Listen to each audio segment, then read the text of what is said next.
Alright, so here you can see that we've done the eyes for the most part. We've measured it and we've locked them in pretty much where they're going to go. We have cut them quite a bit deeper on both sides. We've put in some of the wrinkles and some of the facial wrinkles. Also cut back the face. We've made the mouth the proper height in addition to the nose. Some of this will be removed, making it a little less like this, possibly here. Anyway, make that. Some of this square off of the top will go away. This will be rounded here into more of a button and smoothed in. Got this side of the face here. We've also cut in basically where the face will be separated from the rest of the wood here as well. Have to work on this contour a little bit. Cut this back as well. We got the initial start of the main part of the beard. It comes in a basic arc like this, and we've cut that in.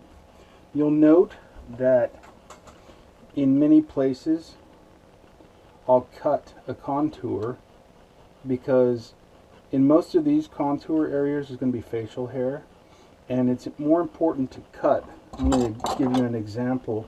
It's important to cut the contour prior to cutting in hair, because you could cut the hair, but then you just have to cut the hair after the fact when you put in the contour. So seeing how this is now cut, we need to, I don't know if you can see, can you see? Probably. So the contour edge is removed, still trying to head in the direction that the wood is going.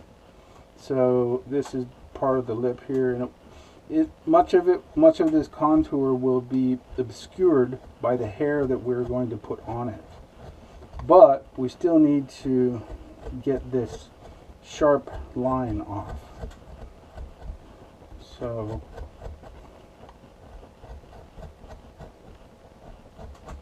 in the case where the contour, and the other side as well, and then here too, but you can see that I'll eventually smooth both of these areas in, and it'll just be cut down kind of like this position here.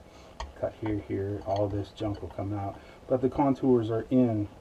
There'll even be further lines heading onto all of these surfaces as well. And then all of the sharp lines have to be cut off as well. But once we get the contours in, the next step will be to start to draw out the hair and to cut it in. I've got this back. This you can tell, I believe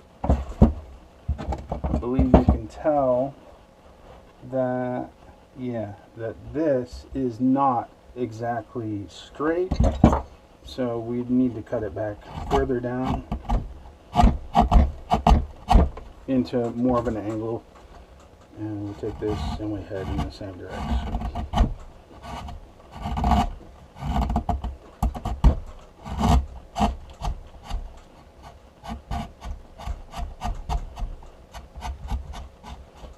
So we need to get more of an angle on that. We still may need more. You can see that there's a fault in the wood here, and I'll probably add some glue to it. I'll open it a bit if I can, but the fault doesn't go all the way through.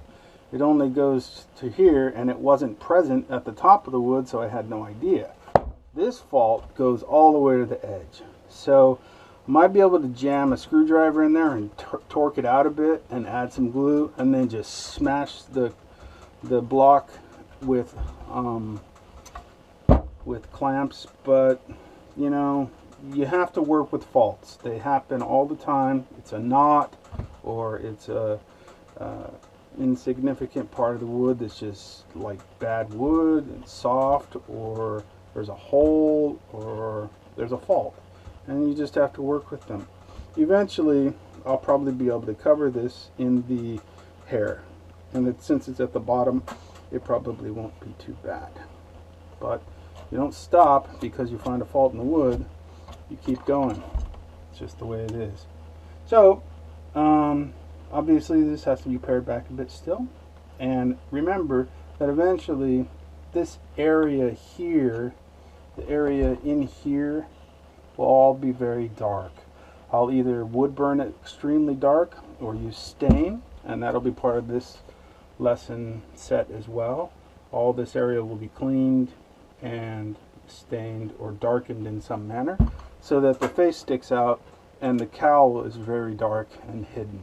You can also see that I brought the cowl down a bit here and here. I contoured it a bit more, tried to get in waves and little spots. I'll put some more holes in this area here and such. The completion of the axe will be last. So, alright, heading forward.